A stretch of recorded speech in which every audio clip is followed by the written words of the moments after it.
रही थी मार्केट्स पे डिस्क्लोज करने के लिए कि कहाँ पे इन्वेस्टमेंट करनी चाहिए। मार्केट खुलने में भी सिर्फ 1.5 मिनट का समय ऑलमोस्ट रह गया, लेकिन अब जो काउंटर संजीव ने आज बताया वो टाटा मोटर्स, टाटा स्टील है। इसके अलावा उन्होंने ये भी कहा कि जो 52 वीक हाई वाले काउंटर है आप उस पर बने रह सकते हैं। बैंकिंग काउंटर से मानव संजीव दोनों की राय यही है कि बने रहे। प्रकाश गाबा ने कहा कि ब्रिगेड एंटरप्राइज और HDFC दो ऐसे काउंटर है जिन पर आज ट्रेड लिया जा सकता है। इसके अलावा उनका भी ये मानना है कि हाँ, स्टील कंपनी में स्ट्रेंथ है, स्पेशली टाटा स्टील पे भी नजर रखें। ये कुछ एक स्टॉक्स है जो आज उनके रिकमेंडेशन पे है, इनके टारगेट्स भी दिए गए हैं। अब मानस बैंकिंग स्पेस में वापस लौटते हैं। करूर व्यासा बैंक का स्ट्रक्चर ओल्डो काफी बेहतर है और अभी तक का जो मूव मिला है एटलीस्ट ये कहते हैं कि इसका फेस 1 कंप्लीट हुआ है। स्ट्रक्चर में स्ट्रेंथ इतनी है कि यहाँ से अगर 500 रुपये और चल जाए तो शायद हैरानी नहीं होगी। आपका व्यू क्या है करूर व्यासा बैंक पे?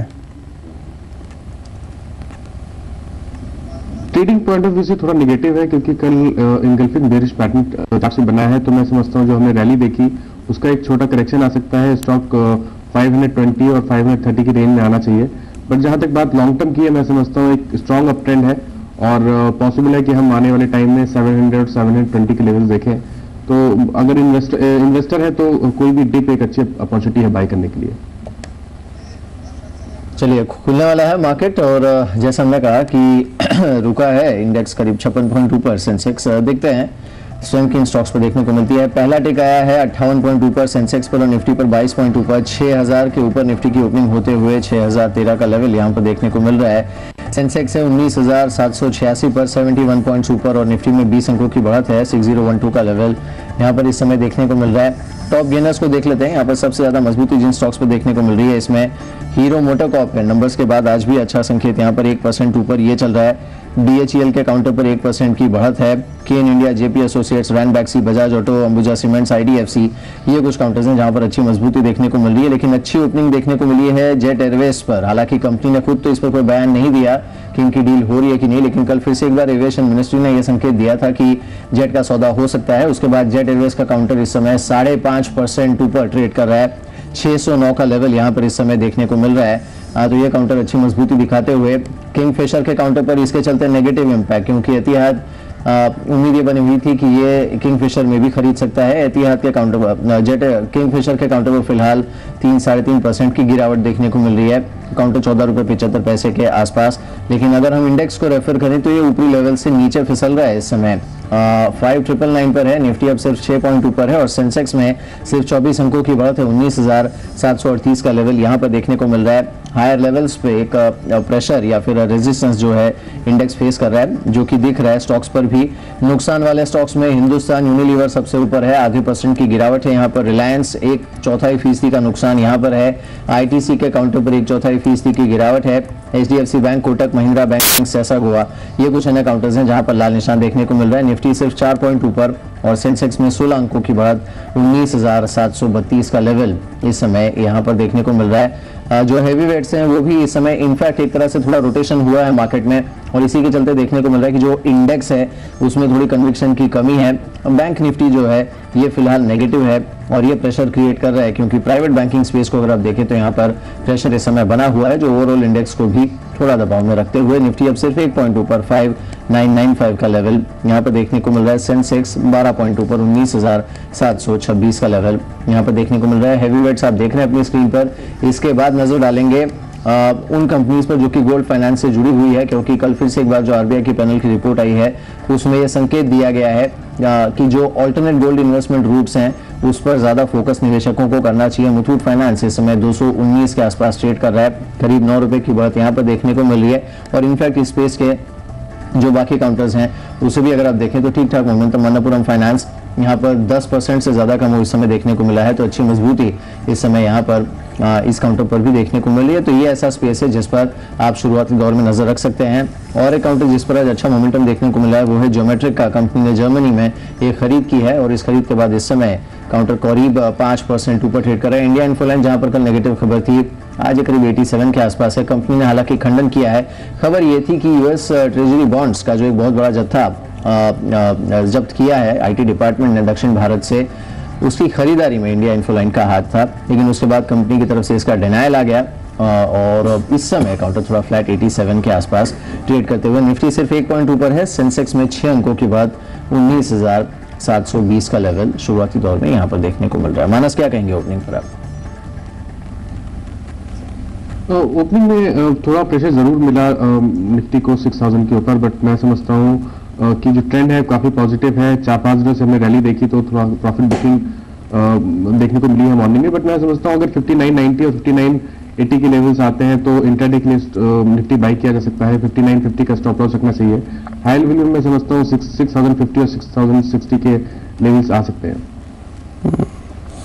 हमारा आज आप देखिए जिस हिसाब से निफ्टी अभी ट्रेड कर रहा है, एक काउंटर है सेंचुरी टेक्सटाइल, इसके अंदर काफी अच्छा मोमेंटम आया था। ये थोड़ा रेस्ट तो नहीं चाहता इस काउंटर को, भी थोड़ा रुक तो नहीं जाएगा या फिर मोमेंटम कंटिन्यू रहेगा? अगर ये रुकने की हालत में है, थोड़ा कंसोलिडेट करेगा, तो अगर आप ऑप्शन ट्रेड भी ट्रैक करते हैं तो क्या 420 स्ट्राइक की एक पुट प्लस कर लें? देखिए स्ट्रॉन्ग अप ट्रेंड है सेंचुरी टेक्सटाइल में, मैं नहीं समझता कि कोई बड़ा डिप देखने को मिलेगा। अगर लॉन्ग टर्म चार्ट देखिए तो एक स्ट्रॉन्ग अप ट्रेंड है। 550 560 के टारगेट्स आते हैं लॉन्ग टर्म चार्ट्स पे। शॉर्ट टर्म चार्ट्स की बात करिए तो एक ब्रेकआउट देखा गया है 430 के ऊपर कल, तो मैं नहीं समझता कि पुट बाई करना चाहिए। ये अच्छी अपॉर्चुनिटी है कॉल बाई करने के लिए। अगर 430 और 440 के कॉल ऑप्शन अवेलेबल है मार्केट में तो आई थिंक एक अपॉर्चुनिटी है बाई करने के लिए। अगर शॉर्ट टर्म टारगेट की बात की जाए तो 455 के टारगेट्स आते हैं। जी चलिए, इस बीच हमारे साथ अब और एक मेहमान जुड़े हैं, रजनीश हमारे साथ जुड़े हैं from Fullerton. Rajneesh, morning to you, शुक्रिया इस बातचीत में शामिल होने के लिए। अच्छा मोमेंटम है मार्केट में, अच्छे इन्फ्लोज भी हैं एंड एटलीस्ट ऐसा लग रहा है कि 2012 के ब्लॉकबस्टर इन्फ्लोज के बाद जो इस कैलेंडर ईयर का भी पहला क्वार्टर है उसमें अच्छे इन्फ्लोज देखने को मिल सकते हैं। आप किस तरह से राइड कर रहे हैं इस वेव को? मेरा मोबाइल वही है, उसमें उसकी लगता शायद उन तक आवाज नहीं पहुंच रही मिहिर, लेकिन इस बीच जो ओपनिंग मिली है एटलीस्ट मार्केट अभी भी जैसे मैं सुनिए आपसे बात सामने रख रहे हैं कि थोड़ा वेट एंड वॉच वाली स्थिति है बाजार के अंदर। एक बार रुक के देखना चाहिए कि मार्केट के अंदर कहाँ पे स्ट्रेंथ दिख रही है आपको ऑलमोस्ट 1 घंटे के अंदर काफी हद तक काउंटर्स आपके फिल्टर हो जाएंगे जहां से आपको स्ट्रेंथ विजिबल होने लगेगी और वीकनेस विजिबल होने लगेगी। इसलिए ओपनिंग में थोड़ी सी रुकना चाहिए। हाँ, मेटल पैक के अंदर टाटा स्टील का स्ट्रक्चर जैसे प्रकाश भी कह रहे थे अपने आप में काफी स्ट्रांग है। सेल का एक काउंटर जिसमें कल काफी अच्छा मोमेंटम आया। जी बिजनेस ने एक एक्सक्लूसिव खबर भी दिखाई थी कि 1000 से 1500 रुपए प्रति टन के हिसाब से सेल ने स्टील के दाम भी बढ़ाए हैं, तो ये भी अपने आप में काफी है। बजाज ऑटो का काउंटर आज भी तेज है। असल में बजाज ऑटो की जो कल सेल्स फिगर आई उसमें सबसे पॉइंट टू बी नोटेड था उसका एक्सपोर्ट्स का बढ़ना, क्योंकि श्रीलंका से उनको काफी हिट पड़ा था उनकी सेल्स पे, लेकिन उसको ओवरकम करते हुए आई है उनकी एक्सपोर्ट्स की फिगर जो है।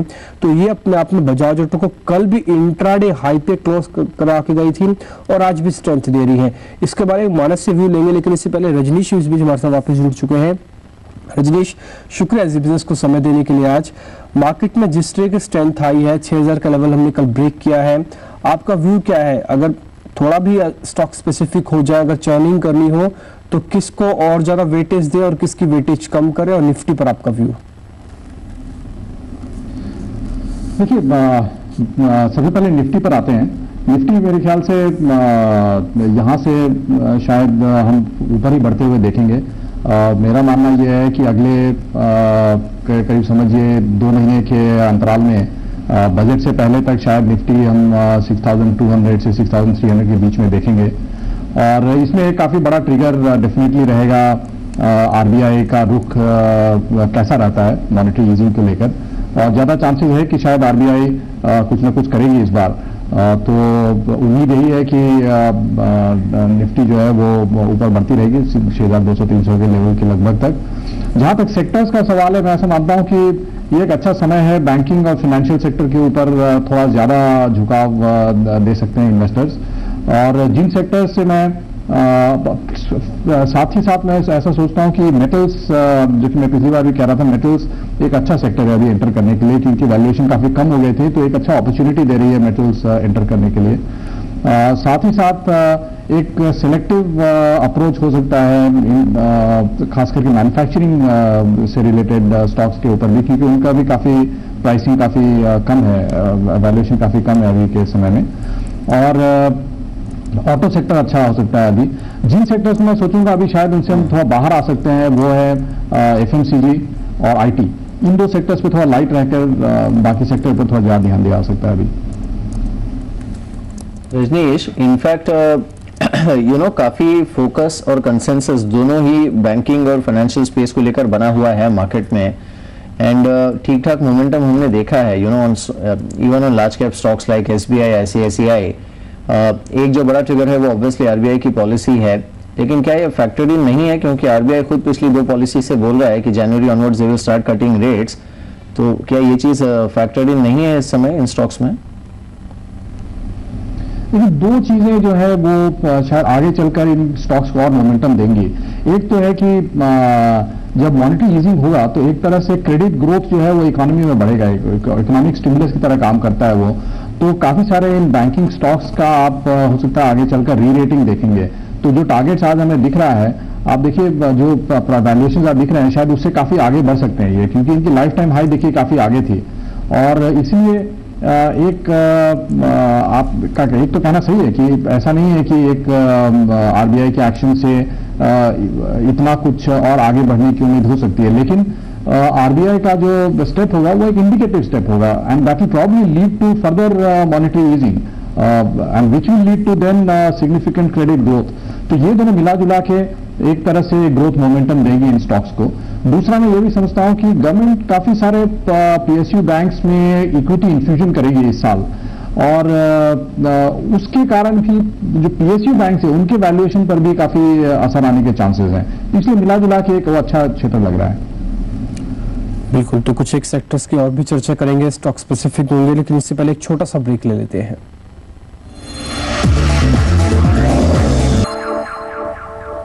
ब्रेक के बाद एक बार फिर से आपका स्वागत है शेयर बाजार लाइव में। चलिए देखते हैं संकेत 37.2 पर सेंसेक्स, निफ्टी 10.2 पर, ऑब्वियसली 6000 के आसपास आके जो एक टिपिकल थकान इंडेक्स पर देखने को मिलती है वो शायद इस समय थोड़ी प्ले आउट हो रही है। ऑयल एंड गैस स्पेस पर अच्छा मोमेंटम है, ONGC और केन इंडिया दोनों पर ठीक ठाक रुझान इस समय देखने को मिला है। रजनीश, एक जो बड़ी रिलीफ शायद ऑयल एंड गैस स्पेस के लिए है वो ये है कि जो सबसे बड़ा प्लेयर है स्पेस में, रिलायंस, इट अपीयर्स कि सरकार के साथ कहीं ना कहीं at least they are coming back on the negotiation table, जिस तरह की कमेंट्री हम सुन रहे हैं specially from oil and gas ministry. There might be good news in store for Reliance 2014 onwards, जब रीप्राइजिंग होगी इनके KG-D6 के आउटपुट की। आपका व्यू क्या है इस पूरे स्पेस पर और रिलायंस पर? देखिए, ओवरऑल पेट्रोलियम सेक्टर जो है वो एक अच्छे एक तरह समझिए कि जो फ्यूचर है वो थोड़ा सा ब्राइट दिख रहा है अब, क्योंकि गवर्नमेंट काफी सीरियस लग रही है इस क्षेत्र में सब्सिडी को सिग्निफिकेंटली कम करने के लिए, और that is obviously a good thing, because ना सिर्फ उनका लॉस कम होता है but it also gives them an opportunity to invest and grow. और इंडिया जैसे कंट्री में जहां पर कि ग्रोथ अच्छा रहा है और आगे चल के भी GDP का ग्रोथ विल बी अराउंड 6% और देयर अबाउट, पेट्रोलियम सेक्टर में खास करके ग्रोथ के काफी chances, because at the end of the day energy sector is a very crucial sector for the economy.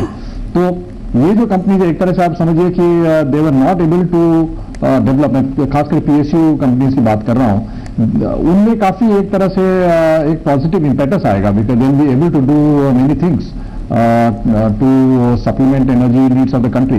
तो ओवरऑल ये पेट्रोलियम सेक्टर में रिफॉर्म्स आना is good news for both private companies as well as public sector companies in this sector। तो एक तरह से अगर government जो बोल रही है अगर वो आगे चलकर एग्जीक्यूट करती है तो I think it's going to be significantly good news for this sector, and I think valuations will then go up very significantly.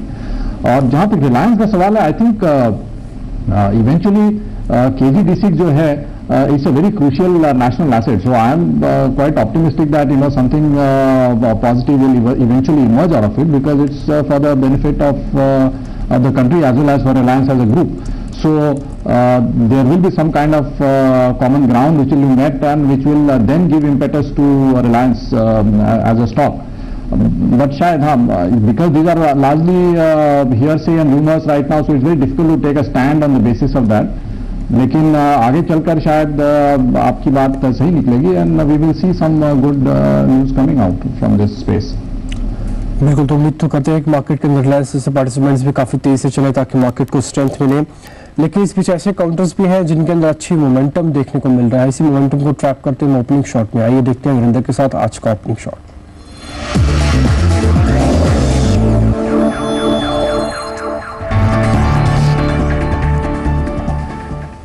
Narendra बताएं आज का स्टॉक।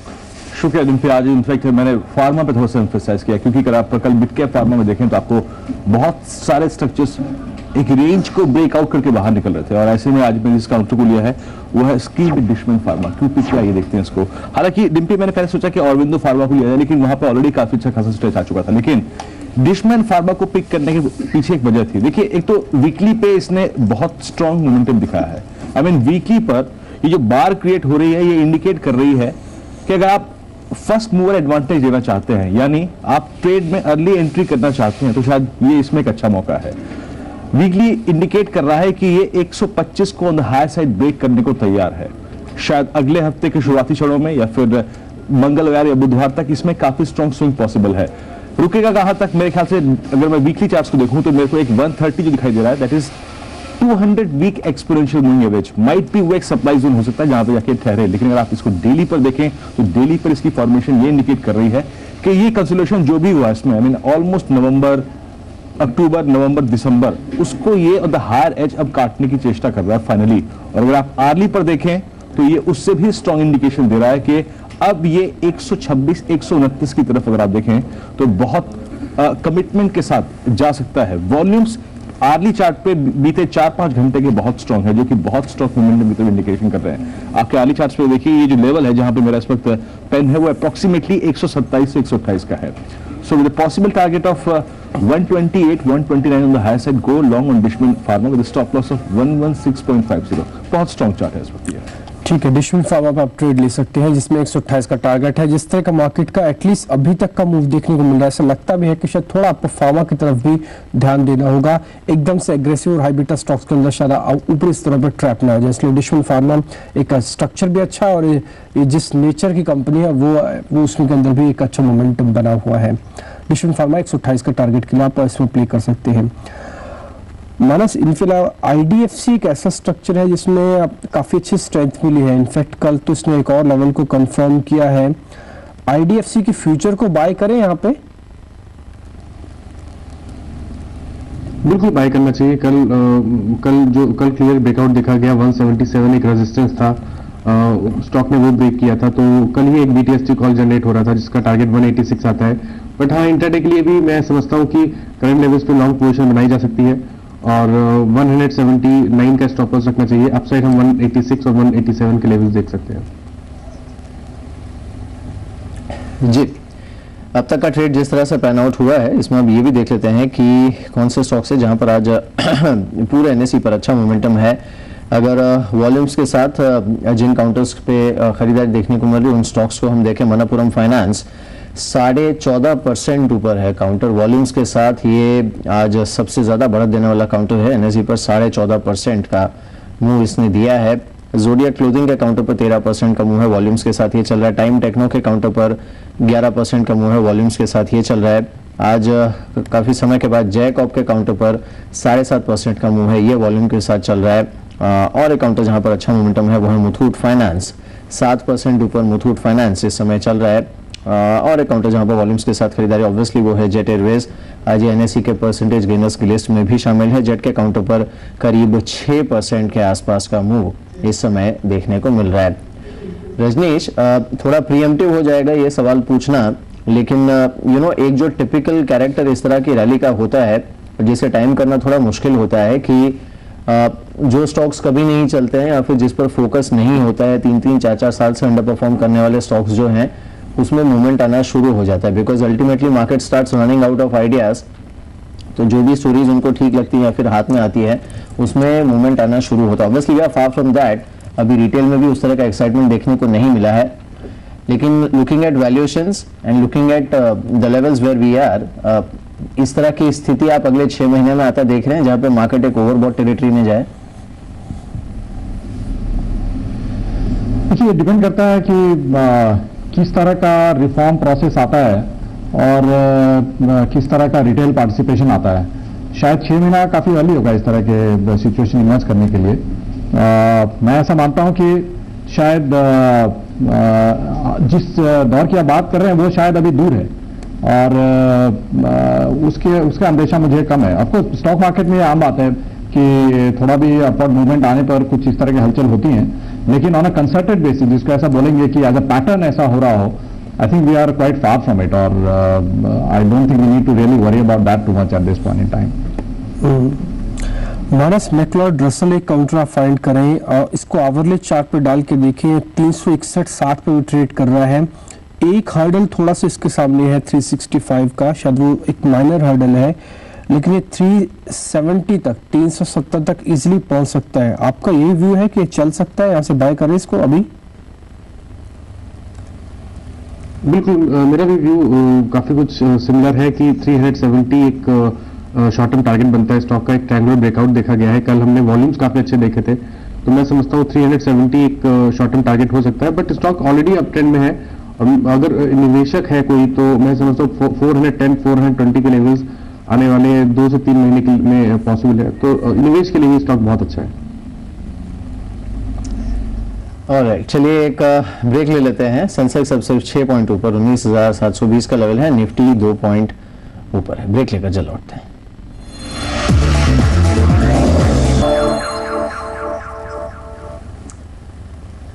ब्रेक के बाद एक बार फिर से आपका स्वागत है शेयर बाजार लाइव में। हमारे साथ मानस और रजनीश बने हुए हैं। मानस, वेरी क्विकली मार्केट नेगेटिव हुआ है, निफ्टी और सेंसेक्स दोनों। कौन से लेवल्स आज के लिए ट्रैक करने चाहिए on the lower side index पर? 5990 5980 एक स्ट्रॉन्ग सपोर्ट है इंटरडे के लिए, तो निवेशक के लिए कोई प्रॉब्लम नहीं है। मैं समझता हूँ ये अच्छे अपॉर्चुनिटी है बाय करने के लिए 5950 के स्टॉप लॉस के साथ। बट इंटरडे ट्रेड के लिए मैं कहना चाहूंगा 2 ऑप्शंस हैं, या तो 5998 अभी क्रॉस करेगा तब बाई करें विद स्टॉप लॉस ऑफ 5985, और अगर थोड़ा और हम वीकनेस देखते हैं और 5980 आता है तब वहां पे एक बाइंग पोजीशन बनाई जा सकती है इंटरडे के लिए विद स्टॉप लॉस ऑफ 5960। बिल्कुल मानस, शुक्रिया समय देने के लिए। साथ ही रजनीश, आपका भी बहुत बहुत धन्यवाद। आज कार्यक्रम में जुड़े आप और अपने बताया इंडेक्स में क्या करना चाहिए, अलग अलग सेक्टर्स पे जो आपने राय दी, इसके लिए बहुत बहुत धन्यवाद। चलिए, एक खास मेहमान हमारे साथ जुड़ रहे हैं, मिस्टर शिव कुमार, जो कि एमडी है state bank of Bikaner and Jaipur के। वो इसलिए जुड़े हैं क्योंकि आज इस बैंक ने अपने 50 साल पूरे किए हैं कारोबार को लेकर। शिव कुमार जी, शुक्रिया ZBNews को समय देने के लिए, और आपको बधाई, आपके बैंक की आज वर्किंग 50 साल पुरानी हो चुकी है। आप भी उस लीग में शामिल हो गए हैं जो कि एक दिग्गज बैंक, पुराने बैंक और एक विश्वास वाले बैंक साबित हुए हैं।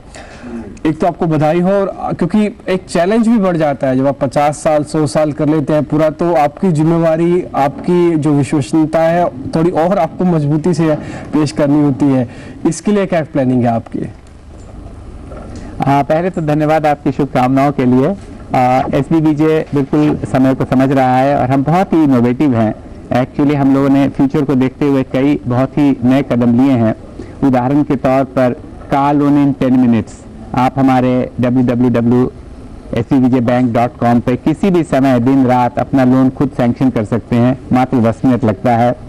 इसके सक्सेस के बाद हमने home loan in 20 minutes introduce कर दिया है। एंड हम लोग अभी हिंदुस्तान के पहले बैंक हैं जो फॉर्मल सैंक्शन लेटर इस तरह देते हैं स्क्रीन पे।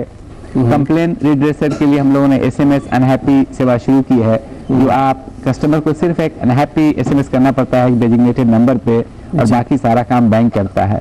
इस तरह की कई नए कदम उठाए जा रहे हैं। अल्ट्रा HNIs के लिए हम लोगों ने कोहिनूर रॉयल शाखा खोली है जयपुर में, जो हिंदुस्तान की एकमात्र शाखा है आज के दिन में भी जो 24 घंटे चलती है। इस तरह के कई कदम उठाए जा रहे हैं जिससे हम अगले 50 साल भी हमारे कदम मजबूती से चल सकें। जी, आपको इस समय रेट कट की संभावना दिख रही है, क्योंकि काफी ज्यादा उम्मीद इसकी बनी हुई है पूरी बैंकिंग इंडस्ट्री में। RBI ने भी बार बार संकेत दिए हैं, और ये ऑब्वियसली आपकी ग्रोथ स्ट्रैटेजी का भी एक हिस्सा होगा। देखिए, इन्फ्लेशन की वजह से इसमें कुछ रुकावट आ जाती है, और उस वजह से शायद रिजर्व बैंक ऑफ इंडिया ने रेट नहीं घटाए हैं, लेकिन मुझे पूरी उम्मीद है कि आगे के दिनों में ऐसा होगा। और इसको देखते हुए, इस उम्मीद पे SBBJ ने पहले ही 1 अक्टूबर से अपना बेस रेट 25 बेसिस पॉइंट कम करके 10.25 कर दिया, जो rate most of the public sector bank से कम है। तो हम उस दिशा में SBBJ ऑलरेडी एक कदम उठा चुका है, और मुझे पूरी उम्मीद है, विश्वास है कि आगे के दिनों में इंटरेस्ट रेट में और भी कटौती होगी। जैसे आप भी कह रहे थे शिव कुमार जी कि आपका बैंक थोड़ा यूनिक है इस मामले में कि जल्दी सैंक्शन लेटर और इनफैक्ट फॉर्मली इशू भी हो जाता है वेबसाइट के थ्रू, क्योंकि काफी लोग हिट करते होंगे उस लोन डिपार्टमेंट के लिए, लोन के लिए, तो उसमें सबसे ज्यादा आजकल हिट किसकी आ रही है? ये रियल एस्टेट के रिगार्डिंग, होम लोन के रिगार्डिंग हिट आ रही है, या फिर ये ऑटो लोन के रिगार्डिंग हिट आ रहे हैं? क्योंकि आपके हिट से ऑलमोस्ट पता लगेगा कि लोग चाहते क्या है, लोग किस चीज का ज्यादा लोन ले रहे हैं। जब हमने दोनों शुरू किया था तो शुरू में कार लोन बहुत आ रहे थे और काफी ज्यादा थे। मे बी होम लोन में लोगों का इस पे विश्वास लगने में थोड़ा वक्त लगा, बट अब हम देख रहे हैं कि होम लोन के नंबर्स बढ़ते जा रहे हैं। ये होम लोन की डिमांड का इंडिकेशन उतना नहीं होगा, ये इसलिए ज्यादा हमारे लिए महत्वपूर्ण है या इस बात का द्योतक है कि हमने जो सुविधा प्रदान की है, जो इंडियन बैंकिंग इंडस्ट्री में अपने तरह की पहली पहल है, इसकी वजह से लोग होम लोन में भी हमें जुड़ रहे हैं। शुरू में हमारे पास कार लोन के टोटल अमाउंट ज़्यादा होते थे, अब होम लोन के हो गए हैं, लेकिन होम लोन का अमाउंट ज़्यादा होता है, इंडिविजुअल टिकट आइटम जो कार से बहुत ज़्यादा होता है, तो वो भी इसकी वजह है। लेकिन सबसे महत्वपूर्ण बात यह है कि कस्टमर को अपनी सुविधानुसार, अपने समयानुसार कभी भी अपना लोन खुद सैंक्शन करने की जो फैसिलिटी दी गई है, ये कस्टमर सर्विस के लिहाज से बहुत ही अच्छा है, बहुत ही फ्यूचरिस्टिक है। और इसकी सक्सेस को देखते हुए हमारा प्रयास है कि हम अन्य प्रोडक्ट्स भी अपने वेबसाइट पर डाल दें, जिससे कि कस्टमर खुद अपना काम कर सके। हमारे कई कस्टमर्स होते हैं जो इवन जो सेल्स पीपल जाते हैं उतने वो पसंद नहीं करते हैं, इंट्रूजन ऑफ टाइम होता है या इनकन्वीनियंट टाइमिंग होती है। इन सब को मद्देनजर देखते हुए SBBJ की ये पहल बहुत ही महत्वपूर्ण है, बहुत ही फ्यूचरिस्टिक है। जी चलिए, शुक्रिया हमारे साथ इस बातचीत में शामिल होने के लिए। एक बार फिर से आपको बधाई 50 साल पूरे करने पर, और उम्मीद करते हैं कि आगे भी आप इसी तरह से और इसी रफ्तार से आगे बढ़ें। फिलहाल सेंसेक्स की रफ्तार डेफिनेटली कम हुई है, सिर्फ 12.2 पर सेंसेक्स और निफ्टी 4.2 पर 5997 पर। शेयर बाजार लाइव यहीं खत्म करते हैं। नमस्कार।